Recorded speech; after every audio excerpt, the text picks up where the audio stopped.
আসসালামু আলাইকুম, আপনাকে শুভেচ্ছা। দেখেন যে শব্দগুলি লিখেছি, ফলস, ফলসিফাই, ফ্যালাসি, ফলিবল কিংবা ফলসেট। আপনি ফলস বললে বলবেন আমি মিথ্যা, ঠিক না? তার মানে একজন ব্যক্তি যখন মিথ্যা কথা বলে, তার মানে সহজ করে যদি আমি বলি, এই মিথ্যা বলা মানে হলো আপনার সাথে প্রতারণা করা কিংবা ব্যক্তি অন্য ব্যক্তির সাথে প্রতারণা করবে। ব্যাপারটা সহজ এবং সাবলীল। ঠিক তেমনি আমরা এই শব্দগুলি থেকে আমরা এই ফলটাকে ধরে আগাবো। ফল ধরে নিব, এইখানেও দুইটা এল আছে, এইখানেও দুইটা এল আছে, এটাও নিয়ে আমরা ধরেই নিব। ফল থাকলে শব্দে প্রতারণা অর্থ দেয়। কি অর্থ দেয়? প্রতারণা অর্থ দেয়। এখন দেখেন, ফলস বললে আপনি যখন অর্থ করেন মিথ্যা, ভেরি গুড, কিন্তু এটা এক প্রকার প্রতারণা।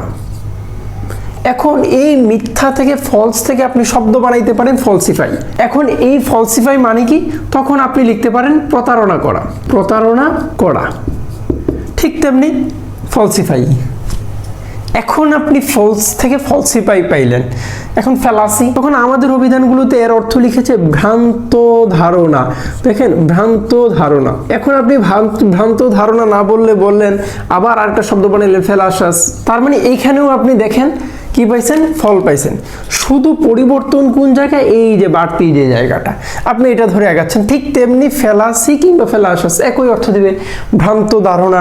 কিংবা আমি লিখতে পারি ফেলাসাস অর্থ ভ্রান্ত ধারণা সম্পন্ন, একই তো। এভাবে চিন্তা করে দেখেন আপনি এখানে। এখন ফলিবল, তার মানে এই ফল, তার মানে এই ফলিবল শব্দটাকে ভাঙলে ফল যুগ ইবল কিংবা এবল। এই এবল, এবল ধরে যখন আপনি আগাইলেন তখন ফল যুগ এবল। তার মানে ভুল ধরতে পারি আমি, ভুল, মিথ্যা, এই জাতীয় অর্থ দিতে পারে এমন। এখন দেখেন আপনি এই ফলের আগে আমি বললাম এটা ভুল, এখন আমি বলবো না এটা ভুল না, এটা সঠিক। তখন আমি ভুলের বিপরীতে আমি যখন ঠিক বলবো, আমি এটাকে আমি কিভাবে, এই ফলিবল শব্দটাকে কিভাবে আমি ইতিবাচক শব্দে রূপান্তর করবো? একেবারে সহজ, ইনফলিবল। ইন প্রিফিক্সটা যখন দিলাম, ইন প্রিফিক্সটার আমি উপসর্গ হিসেবে নি ব্যবহার করলাম, তার মানে তখন নির্ভুল, যেটাকে ইংরেজিতে বলে ইনফলিবল। ফলসেট শব্দটি লিখতে গিয়ে আমি আপনাকে যে কথাটা বলছি, ফল, ফল, ফল, ফ্যালাসি, এই শব্দগুলোতে আপনি বারবার প্রতারণা, ট্রিক, ডিসিভ এই জাতীয় অর্থ পাচ্ছেন। এই ফলসেট শব্দটি যখন আপনি গুগলে সার্চ দিবেন, তখন দেখবেন যে আপনাকে পানির ট্যাপ দেখাচ্ছে। অর্থাৎ পানির ট্যাপটা কেমন? যেটা অনেক লুকিয়ে লুকিয়ে স্বাভাবিকভাবে দেখা যায় না, অনেক লুকিয়ে লুকিয়ে আনা হয়।